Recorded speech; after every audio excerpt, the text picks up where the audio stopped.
We have some friends rolling in. I imagine we will get more friends as time goes on and as we move into this webinar, but welcome to the people who are here nice and early on this Wednesday.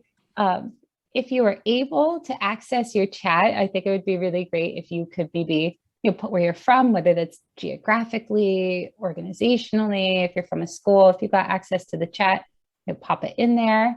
Also want to let you know that we have a Q&A section on your Zoom controls, so you can add questions there. There will be a Q&A portion as part of this, but we'll go over that again in just a moment. Welcome.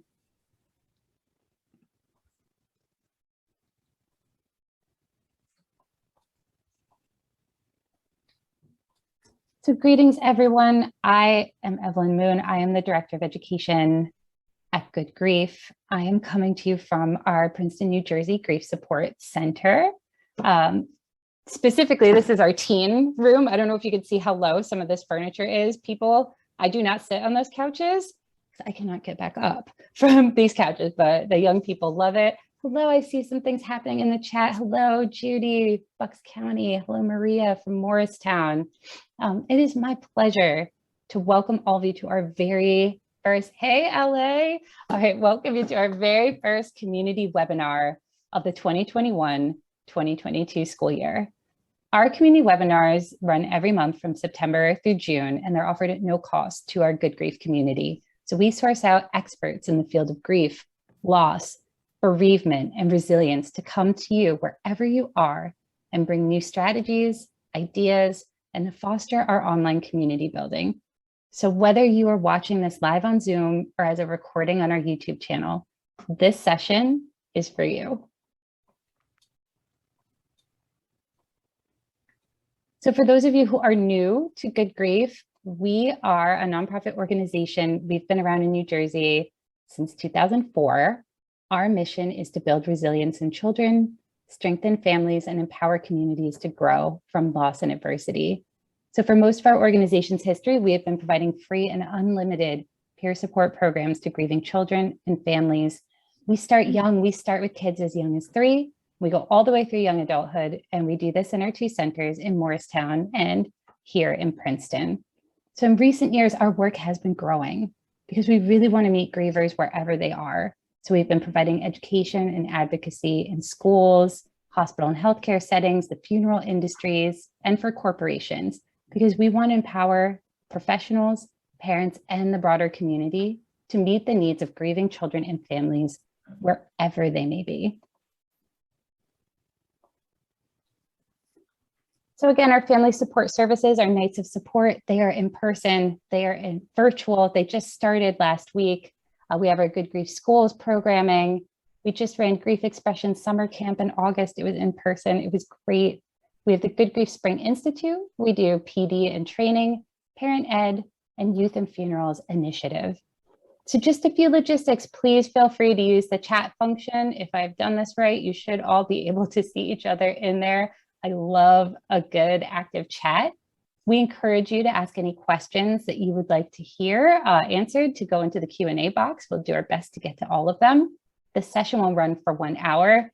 I know some of you want those certificates of attendance. Those will go out to everyone who's here live within 48 hours. And the session will be uploaded onto the Good Grief YouTube channel. So without any further ado, I want to introduce you all to your new best friend, Rebecca Soffer. Rebecca is co-founder of Modern Loss, a website that offers creative, meaningful, and encouraging content and community around understanding the long arc of grief. This virtual space and the accompanying social media channels, because I got to plug those too, those are places where we could cry, laugh, empathize, and you have access to really top quality A+ memes. The meme game is strong over Modern Loss. So she's a longtime friend, supporter, and collaborator of Good Grief. She served as the keynote speaker at our 2019 Spring Institute event.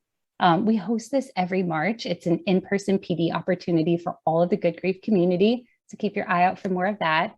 And Rebecca is the co-author of, where is it? This book, The Modern Loss, Candid Conversation About Grief, Beginner's Welcome. And she will launch a new interactive guide called The Modern Loss Handbook, I believe in 2022, but she can correct me if I have that wrong. Rebecca runs the Modern Loss Substack newsletter, which brings you monthly long-form content around grief and loss. And everyone who attends this webinar will receive a discount code to join. So if you liked your experience today, I think you will love being a member as well. And Rebecca's been featured across all types of media, TV news outlets, magazines, newspapers, and she was producer for the Colbert Report. And she's an alumna of Columbia University Graduate School of Journalism. I'm going to stop my share and bring you Rebecca. Hi, Rebecca. Hi. It's so nice to be here today. And I also need to have a disclaimer for my background. I'm in a small Montessori school in the Berkshires right now, and I just had to squat in a little room to do this event. So sorry for the weird angle, but I'm just so happy to be here, and really flattered to be asked. And especially, I just love Good Grief. I've been such a fan of this organization for so many years. The people who run it, the people who volunteer for it, the people who are helped by it. I've met so many of them, and it's just I wish every single community had this organization, because you guys are you're amazing. So, really, mazel tov, as my people would say. Thank you. And thank you for that plug. So welcome. Some of our people may be familiar with you. Maybe they even saw you as the keynote speaker. We have some new folks who are joining us from Good Grief Schools or from our Nights of Support.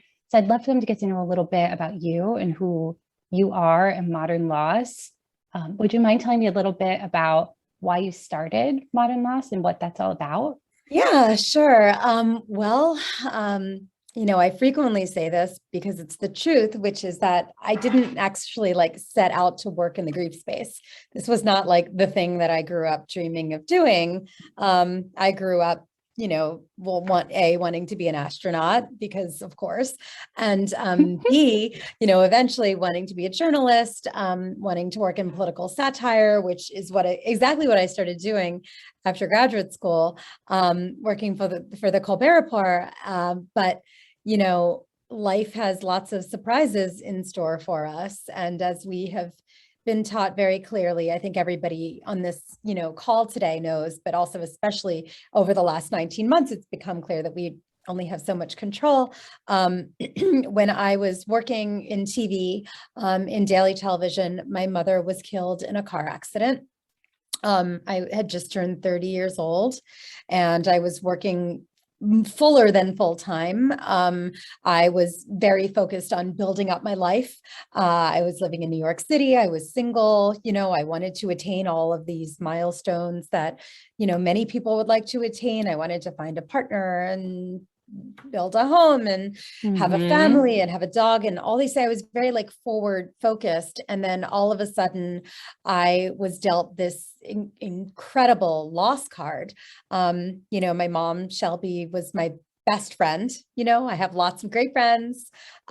She was the best one, and we were super tight. And from one second to the next, I went from having a living mom and, who was the person who I could always call with, any problem. We had actually just finished a family camping trip the night that she died. I had just finished a trip with her.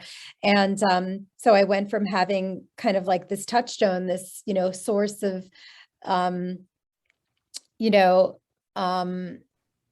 endless love and support to not having a living mother. And I was 30. And I know 30 sounds kind of well, you weren't 4, but I certainly felt 4. Oh. And I felt like the rug had been completely pulled out from under me. And everything was just new.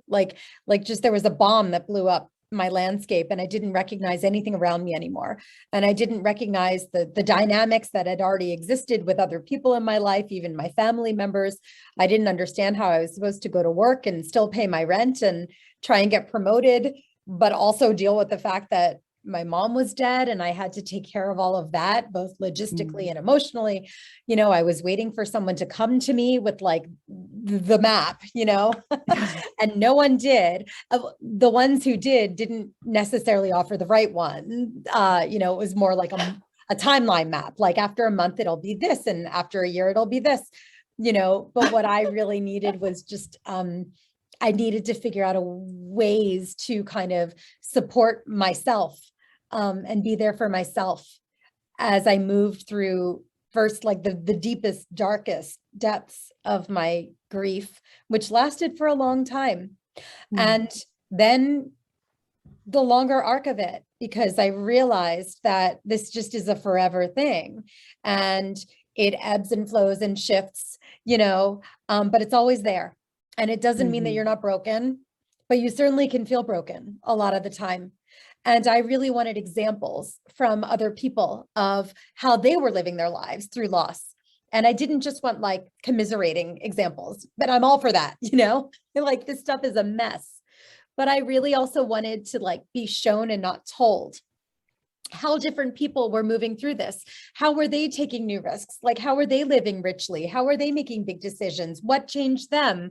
You know, what rituals were they creating? How were they maintaining relationships with the person they lost in ways that were, you know, creative and maybe could give me ideas? I felt like that was a lot more impactful than someone just putting their hand on my shoulder and telling me it takes a year, which by the way, it doesn't. We all know. And so modern loss really came out of that, which was just this need for filling a white space of storytelling, of a community. There are amazing therapists out there. There are amazing grief organizations. I am not a grief counselor. I am not a therapist. I'm a writer and a producer and a storyteller. And I just wanted to create something that could be like an additive to that, you know, like a complementary platform, a community where people could come, you know, no matter what you believe in, no matter who you are, you could come and you could find other people who are moving through it, even though it's a solitary experience, just the reminder that you're not completely alone in it or the only one going through it can be enough sometimes. And so that is where Modern Loss came out of, which I co-founded with my friend, Gabby Berkner in 2013. And it really is like, the mission is really to eradicate the stigma surrounding talking about this stuff, because I don't understand why it's stigmatized, and it still is. And I think that's silly. Yeah, normalizing those conversations, the storytelling. There's so much value in the sharing of your own story, but also listening to another person's story and creating those connections and normalizing talking about grief. We spend so much of our time, I think, going through life acting like this isn't a thing that happens, but it is, you know, and communities like yours can create that support and that fun and that community. You know, there's a lot of emotions that come with loss, you know, more than just sadness. And I think I can see that a lot through your website. Like I said, follow you on Instagram now. So I've become very good at making fun of poor Ben Affleck. He's kind of my ongoing victim, but he just makes it very easy.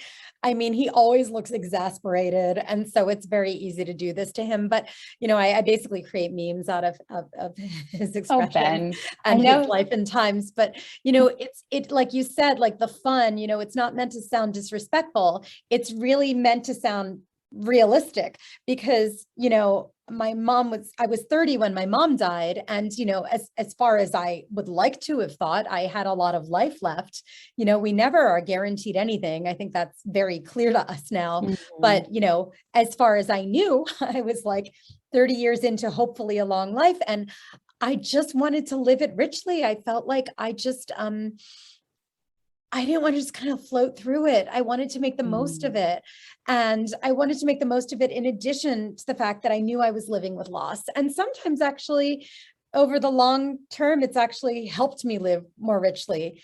And that's not to suggest that this is a silver lining, because I would do anything to have my mom back. My dad died 4 years after my mom. I'd do anything to have my parents back, but I can't.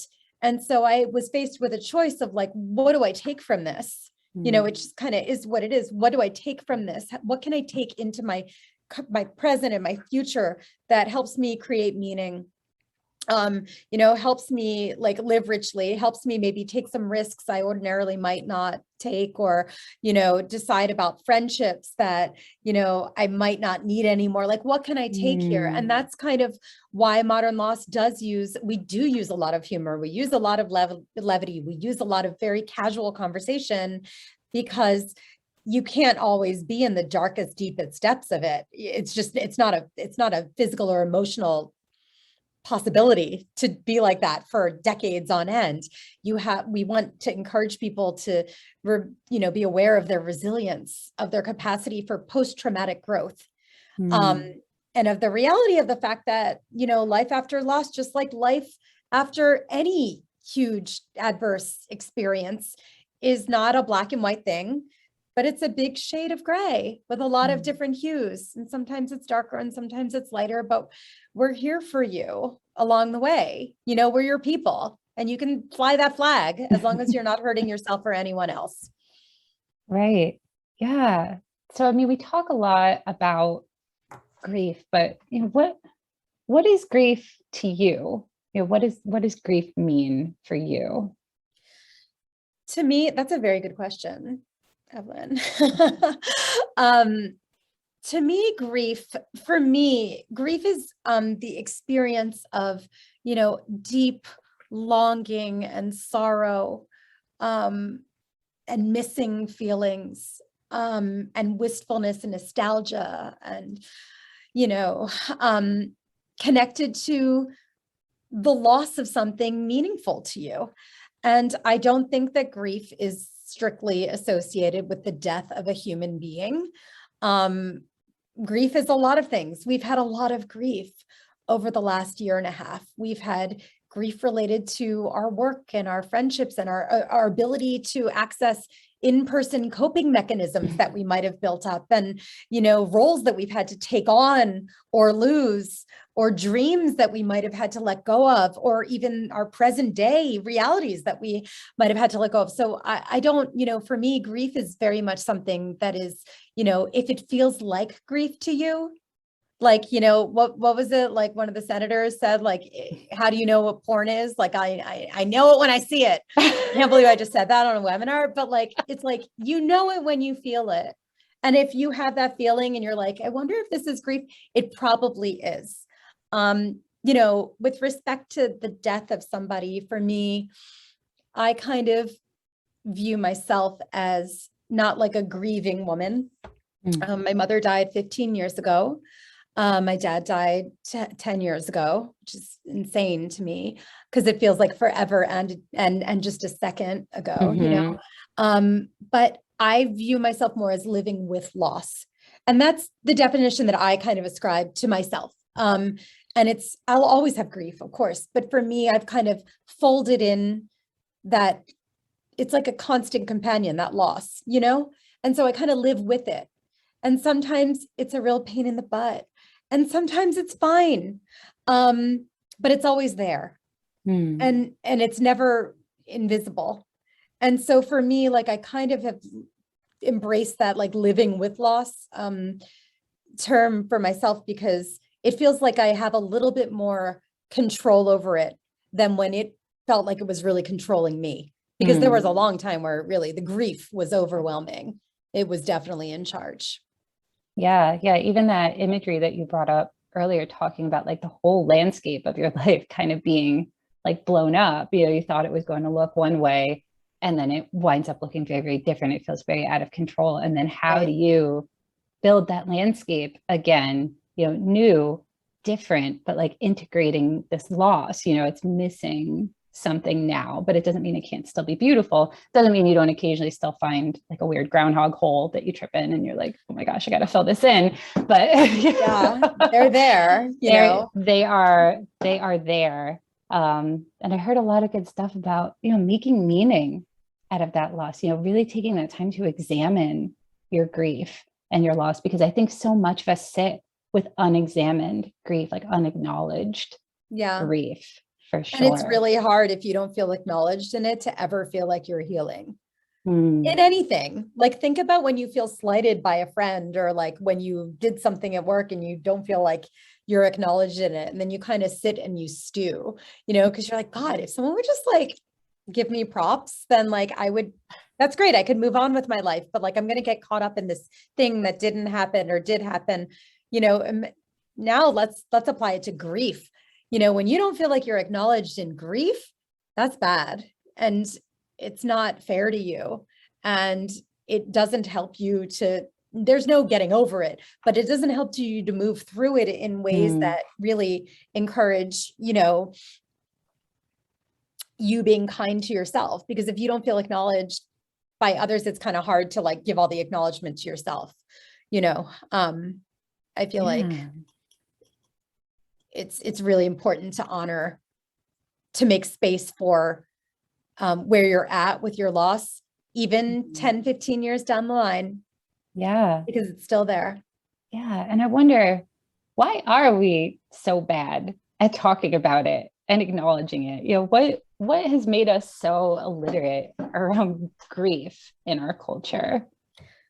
Look, I think that, first of all, I mean, I don't think we like being reminded that our time is finite. But beyond that, like, that's like, of course, but beyond that, I think that we shy away from really opening ourselves up to sitting with somebody who's going through something that we like to say unimaginable, but we are imagining it. That's the thing. It's not unimaginable. We're imagining it and we don't want to. It's too scary for us to imagine. And I think that, we're so obsessed with control and planning in Western culture. We're so obsessed with like, scheduling and this and that. And like, look, if COVID had taught us anything, it's that like, we only have so much control. But I think that we shy away from this theme, this topic, this experience, because we do think, I think deep down, that maybe if we don't engage with it so deeply, we're somehow controlling the fact that it's not going to affect us or people who we care about. Like, how many times have you heard or read about a story about a child who's died, a baby who's died, and you're like, and you can't even, because it's so awful to imagine. And so you just shut down that story because it's like, well, maybe it's getting too close to you. I mean, grief is not a contagious thing. You're not going to catch it. It's not, it's not COVID. It's not even, like a common cold. It's a very real universal thing that, ironically, we're not great at talking about, even though every single person is going to experience it. And so I think that we just don't do ourselves the favor of, sitting with our own experiences and then sharing them with enough candor and vulnerability so that we really kind of communicate what it feels like to go through what we're going through. And then if we don't do that, we're not helping the next person to understand what it must be like. And, the more we just don't do ourselves any favors when we don't kind of share our narratives. That's my take on it. When we bottle it up, when we keep it relegated to corners just to say therapy or just to say, a religious circle, and we're not really sharing. I'm not saying like you have to let it all hang out all the time, but I'm saying like when a friend says something and maybe it hits you the wrong way, or when you really feel like you need something at work and, like maybe a flexible schedule or something, you don't speak up. We're not really communicating what it is like to move through loss. And so we're not showing people what they should be doing to support us. And then we're not showing them what they might ask for when they go through it. And so, modern loss it exists really to eradicate, hopefully, all of that. We really want to show through our storytelling, show our readers that they're not the only ones going through some sort of like narrowly focused aspect of the grief experience. There are a lot of other people going through something similar. When you feel seen in somebody else's experience, then you feel like more normalized, right? And when you feel more normalized, you feel like maybe you can share it with like maybe some people in your circle, because you're like, oh, I'm not like the craziest person in the world. When you share it with someone in your circle, you're showing them what they can do to help you. And when you share it with them, then maybe you're teaching them how to support somebody else. So we like to think of all of this as like having a real ripple effect that can be positive. Yeah. And I mean, it's unfortunate, but we have really been going through this sort of mass grief experience lately. So, I mean, I don't know if it's making people more comfortable to sit with their emotions, to be present for others, because there's so much individual grief sort of wrapped up in all this collective grief from COVID, from this pandemic that still is not yet over. Can you talk a little bit about that? Yeah, I mean, look, it's been overwhelming. We've heard from so many people. This has been such an enormous time of grief, not just like grief from COVID, which let's just like highlight that for 1 second. Mm. We're at a stage where we're almost at 700,000 deaths Mm-hmm. from COVID that are reported in the United States alone, which is just, that's such a big number. Yeah. And when there's something called a bereavement multiplier, which suggests that for every person who dies, there are 9 people directly affected by that death. It could be financially, emotionally, it could be in any way, but grief affects people. Loss has it has a real ripple effect. It affects a lot of people. And so if you just do the math, you're talking about like more than 6 million people in this country alone who are just affected by COVID deaths. That's not to mention all the other, grieving people out there in this country, in the world at large. I mean, that there's a lot of grief out there, and not just, to COVID. We're talking over the last year, we've also had to absorb a lot of grief from political strife and divisiveness, from gun violence and mass shootings. There's been a lot of BIPOC grief in various communities. There's been a lot of grief associated with, women leaving the workforce because they don't have childcare. So like, I just want to kind of acknowledge that this has been an enormous time of grief. And if you're just struggling and thinking, well, I only, I don't know what's wrong with me. I lost my dad like 12 years ago. So who am I to complain? Well, chances are you might be being triggered by some of that now. And also look at all the stuff you're living with. This has been one of those times where we're kind of flying by the seat of our pants. And I think all of us thought we kind of we would have a respite by now. I think early in the summer, we kind of thought, okay, like we're moving out of it, right? And yet here we are, we're on the edge of October.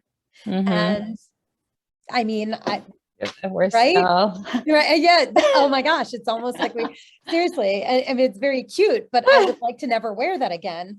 And, I think that because of that, it's just so many layers of the onion. There's so much burnout, emotional burnout from all of this grief.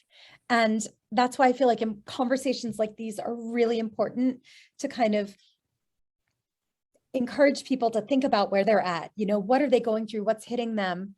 And also, like, what do they need to feed themselves? Like, what do they need to help themselves? Because, like I said, when my mom died, I was waiting for that map, that silver bullet to show up, that would fix everything. And it didn't. It was really up to me to figure out, like, do I need a grief counselor? Do I need other support? What do I need from friends? What do I need from work? I'm not saying it's fair, but it kind of is what it is. And I think that these conversations are good. They're important prompts to remind people that grief has a long tail and you need to check in with yourself a lot about it. Yeah.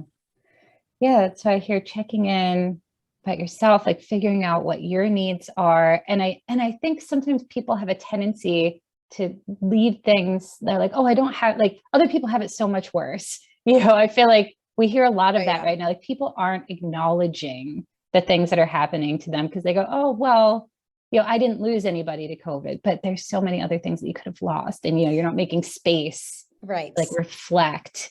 Like the grief Olympics, but the reverse, right? Yeah. Like we don't want to, like, oh, I mean, I remember when I saw this awful picture of this little boy, this Syrian refugee, and he was washed up on shore. He must have been a 3-year-old little boy. And I could barely look at it. And I remember thinking, what I'm going through is nothing. Look at what these people are going through. And then I remember, eventually being like, I know, but I'm still having like a really tough time right now because it's my own reality. I live with it every single minute of the day. And that's not to say that there isn't all this other pain in the world. It can all be valid, it can all be hard. And, Mhm. Back to what I was saying about how it's really hard to heal without acknowledgement. If we don't acknowledge, sure, it's terrible that, your best friend's mother died and she had to say goodbye to her on an iPad. It's awful what people have gone through, right? It's terrible that your colleague had a stillbirth.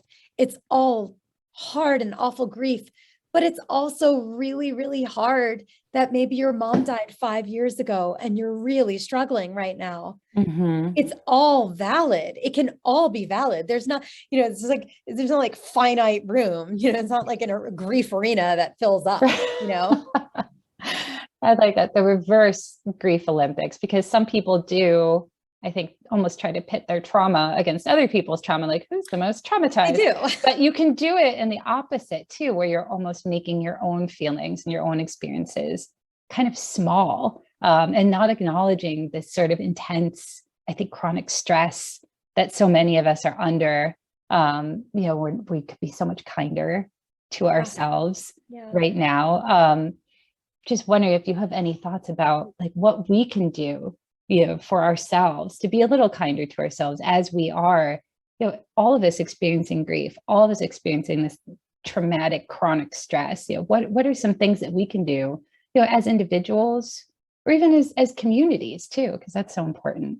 Yeah, I mean, I think, and by the way, what you said about, like the grief Olympics and then the reverse grief Olympics, it all points to the same thing, which is, acknowledgement, right? Like if you're saying out trying to one up someone, it's because you're not feeling acknowledged, right? If you're saying, well, it's not as bad as this person, you're choosing to not acknowledge yourself. So it all comes down to like, we all need to feel like we're seen and heard in our grief. And if that means that you need the right therapist who you pay money to, who it's their job to listen to you and give you a dedicated space and make you feel seen and heard and make you feel like, your grief is valid and give you ideas for, a testing ground for trying out new coping mechanisms, like so be it. If it's in addition, like what one of Good Grief, you do so many amazing facilitating groups. I mean, you have so many events.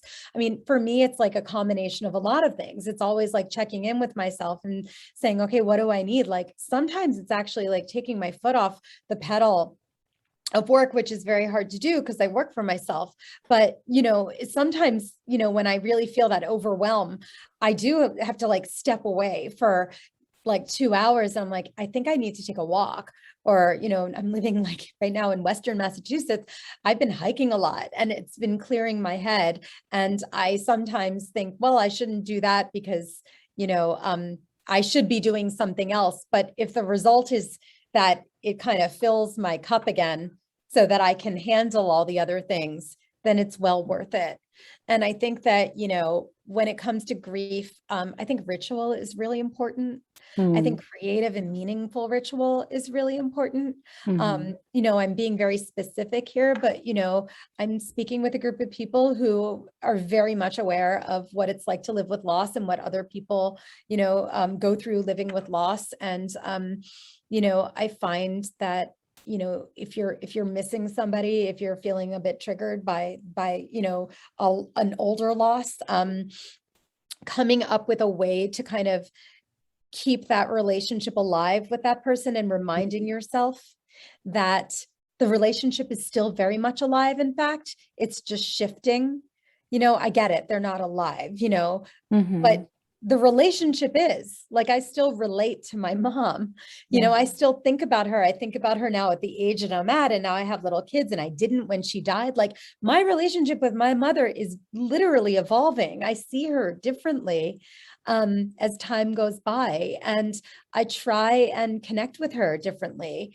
And I've tried to come up with, rituals that keep me connected to my parents, everything from, telling bedtime stories to my kids where I turn my parents into superheroes. And like, that's the way that they can, I can teach them different crazy anecdotes about them to, an example that I really love is, my friend, Amanda, she lives in LA. She's one of my good friends from college. And, I think, death anniversaries and really hard days, like the anniversaries of diagnoses and whatnot can be so hard and so painful. And now we're going through them during times of COVID. So maybe we can't do like the big brunches, the big get-togethers, that we used to do to, kind of create community through them, or we can't do them as easily. We're still a bit isolated. And so her father died from cancer when we were in college.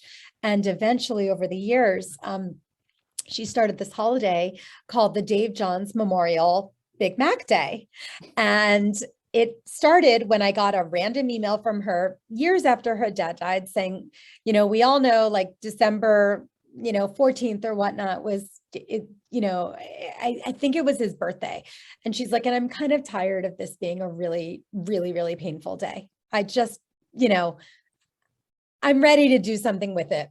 And we all know Dave loved a Big Mac, and we all know he loved a Bombay Sapphire. And she's like, so in Dave's honor, I just want everybody to eat something really bad for yourself and just drink something amazing and just like do something that is so incredibly indulgent and decadent, but do it in Dave's honor. Just do it in his memory. And so that literally started this, I view it as a holiday, like just like Festivus, which I take very seriously, especially the airing of grievances. Like Dave Johns Memorial Big Mac Day. We all look forward to it. And now it's every year on Facebook. She's like, next week, it's the day. She posts a picture of him drinking his Bombay Sapphire. And we all post pictures of what we had to eat. And there are people who don't even know Amanda who do this, because who wouldn't want to participate in such a ritual? But by extension, she's created this amazing thing that it's not like associated with a religion. It's not associated with like a therapy thing. It's her very, very own that takes an element that she really loved about her dad and turns something that was a really painful day into something that at least feels more communal and like she's feeling witnessed in her loss. And I feel like that, I know that's like a broader answer to your question, but for rituals, I'm just such a big believer in ritual. And I think that it can be really creative and really, really beautiful. Yeah. We're very life affirming. Yeah. We're big supporters of ritual here at Good Grief. Every night of support opens and closes with a ritual. There's something nice about sort of knowing what to expect, having that time, to reflect, to share with others. There's comfort sometimes in the predictability, like, every year on this date, we're getting a Big Mac, and it's something to like look forward to, but also feel the joy. There's joy in there too. And I mean, honestly, who wouldn't love a holiday around having a Bombay Sapphire and a Big Mac? I mean, only someone without a soul, or someone who doesn't drink, someone who doesn't, or who doesn't like partake. a vegetarian. But, but I mean, semantics. There's options. There's options for all of our friends who will help, build that community, that connection with one another. Yeah. And I also want to add like one other idea, because I know we want to go to other things, but, I know there are a lot of facilitators on here, right, who are working with a lot of people. And just one other idea that I really love is my friend Matt, who's a comedian. His sister Katie died in a car accident when she was just, I think, 21 years old. And he's big. He's a comedian. He's like very close with the comedy, community in New York. And she always sent him fresh baked cookies when he was in college every week. Like that was like their thing. She sent him fresh baked cookies every week. She was a much nicer person than I am. And so he started something called Katie Fisher Day, which is, I think, also her birthday. And every year it's become a social media holiday. You could look under hashtag Katie Fisher Day. You will find people all over the world posting pictures of cookies that they baked for people and just randomly sent them, because that was his favorite thing about her giving nature, how she, showed her love through effort and cooking and refined sugar. And, it's really cool what he's done, and, you don't have to create a mission out of your loss. You don't have to create a national holiday out of your loss, but you can create things that are on this, they can be on like a lower scale of some of these ideas. Yeah. Or they could be just for yourself. There's so many different ways to do it. And I think that the key is in thinking about like, what are some of the memories that really comfort you and bring you joy? Like, what are some of the memories that you find yourself smiling at in spite of yourself? And maybe go from there and build something. Yeah. You know what I love about those cookies? Thinking back to, there's that book about like the love languages. And one of them is acts of service. Acts of service. Yeah. Acts of service. I was told that that's my love language, actually, like the other Really? day by someone who doesn't know me that well. No, but I mean, that's another person's time and effort is so valuable because I mean, it's just, there's nothing more precious than somebody's time. So if they will take the time to do a thing for you, I mean, that's really powerful. So it doesn't have to be, like you said, you don't have to start a website, you don't have to start a holiday, but if it's an act of service, if it's, eating something, sharing something, getting together and doing storytelling with people who knew this person, whatever it is, big or small, continuing those bonds, it's continuing the joy, it's keeping Fire all that up alive. Netflix and like put on, Airplane and do a watch party. It's there are a lot of things that you could do. So I'm wondering, because we've been talking a lot about adult and young adults, and many of our good grief community are parents or educators, so they're dealing with our littlest members of our community. And I was wondering if you had any advice for them, like helping kids in our lives create the space to navigate their losses. Yeah, I mean, look, first of all, you're probably more of an expert about this than I am. As we know, I'm not a therapist. However, a lot of people in the modern loss community are parents of young kids. And they've lost partners, or they've lost other children, or they've lost siblings. They're in it for a reason. And a lot of them are parenting through grief. And a lot of them are parenting little kids who are also actively grieving. And so what I have learned working with organizations like Good Grief and like the Dougie Center out in Portland, Oregon, and the Uplift Center, which is in Philadelphia, and, they do amazing work too, is that it's just so important to be a healthy grief role model. Like really important to show that it's okay to cry, that it's okay to talk about your feelings. It's okay to say, I'm having big feelings, like my son went to a very progressive kindergarten in New York City before, he was ripped out thanks to COVID. And they were big on like social emotional, like talking through feelings. And I really learned a lot about it. Like when, feeling overwhelmed, like sharing, I look a little stressed because I'm having really big feelings today. Like I'm having sad feelings or missing feelings, or if you're dealing with a teenager, they're not dumb, like they can see when you're going through something, and it's really important to talk to them about it. And it's really important, especially, even like grief with public figures. I've written a lot about this. There's a piece on Modern Loss about like, grief over public figure death is actually a very real thing. And so like, if there's a child in your life who is really upset because say one of their favorite singers died, or an actor or a sports figure, it's actually really important to talk to them about it and show an interest in why they were connected to that person, and maybe share like watching some of their movies, listening to some of their songs, really just it's like how we just want someone to sit with us in it. We want somebody to meet us at our level. And especially for younger kids, every kids grieve at their own abilities, that, where they are at developmentally. And it's very, very important to meet them at their level. And their, your website, the Dougie Center, for other kids.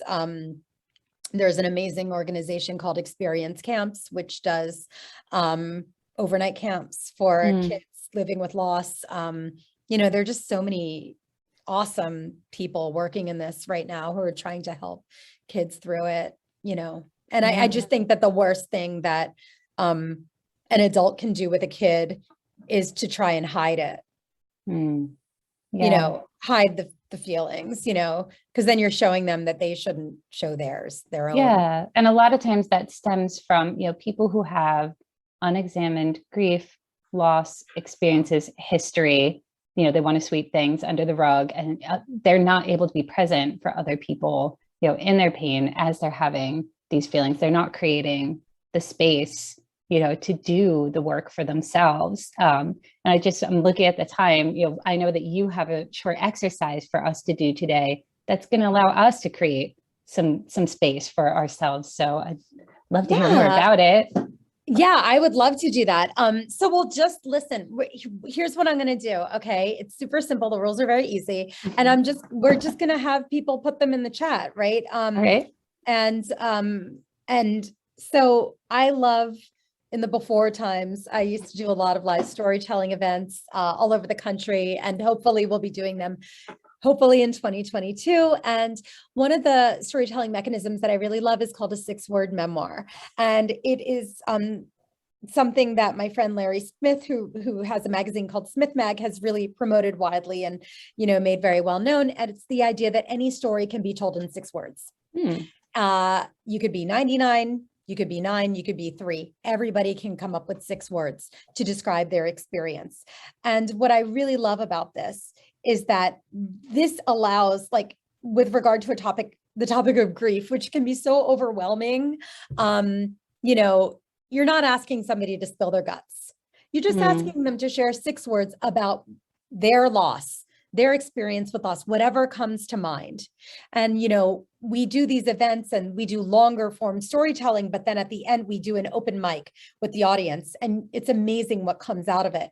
You have people standing up, person after person after person, and they're funny and they're sad and they're wistful. And, the end result is really cracking open a community, because you get to see a little sliver of what somebody else is going through. And maybe that encourages you to reach out to that person, or maybe it shows you that they might be going through something kind of similar. And maybe, oh my gosh, maybe I made a new grief friend. I'm just saying, the grief community is tight and there's some pretty great people in there. And so you just never know. And this is all about empathy. This is all about, trying to have people understand what it's like to be in somebody else's shoes, because that is how we support each other. And we have to get a lot better at it in this culture. And I have faith in us. I have a little faith left still. So I think we can get there. And so 6 words, what I'd like to do is while we take Q&As, right, I'm going to ask everybody to think of your 6-word memoir. And I'll give a couple examples. It could be any 6 words. For example, I remember, one man stood up at one of our events and said, she never got to see Paris. Yeah, that's 6, right? And then, so you could really it could be, or it doesn't have to be about death loss. It could be about COVID. It could be about, being stuck at home. And I was thinking of what my new one would be. And mine is 15 years gone, feels like yesterday. Wow. And so I would love for everybody to just think about yours, pop it, no pressure, but pop them in the chat so that everybody can just see as we start doing the Q&As. Yes, it could be commas. It doesn't have to be a full sentence. I'm not the syntax police, but Evelyn, do you have one to share by any chance? Yeah, I'm just writing it down and making sure it's actually 6 words. Yeah, no pressure. Yeah. So mine is setting aside things for our good. Yeah. Thank you. Yeah. And I see some coming in. Yeah, these are beautiful.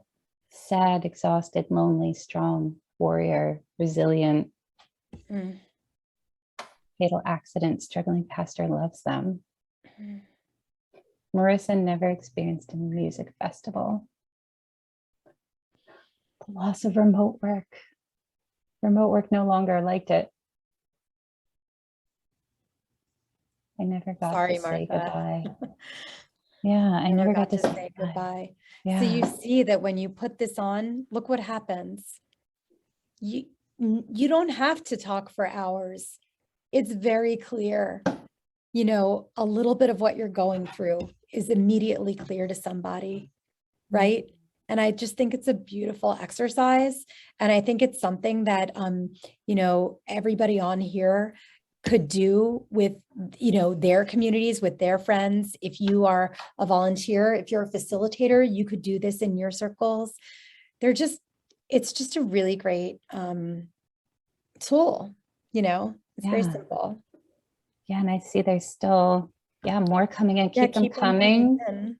Yeah. If you want, we could do some Q&As if there are any, with the time while the rest come in, or folks, please use the Q&A. I do not have any particular Q&As up, or if you're more comfortable with the chat, if you all have a question and you feel more comfortable popping in the chat, that is all 100% okay. But yeah, continue to work on those 6 words. And I think the beautiful thing about this really beautiful, everyone, by the way, you could do this activity every day, and I think you could write every day something different every single day. Yeah, every day. And I frequently do. Yeah. Yes. And it's a really great way to like check in with yourself, like there's something called morning pages from this book, The Artist's Way, that suggests that you're supposed to like, do like a 3-minute brain dump on paper every morning. And like, I don't even have 3 minutes sometimes, but I can do 6 words. Yeah. And it really does help. Yeah. Yeah. Oh, they're still coming in. More cookies. Oh, Marcy. I'm thinking of Kyle for you. Yeah. Our mother-daughter relationship is suffering. Yeah. And when you respond, if you want, you can respond to everyone and then everyone can see it. Or you could just respond to hosts and panelists. I see some of them are just to hosts and panelists. Oh yeah, probably it was very mysterious. Some of the ones that I read out loud, they were like, where do you see that? And it was only a super secret message to us. One that just hosts and panelists, not my choice, but starting over. He never got to see his granddaughter. I never got to say goodbye. I'm just reading the ones that are, yeah. Yes. Yeah. Thank you, everyone. Yeah. Keep them coming. Oh, yes. Yeah. See? Yeah.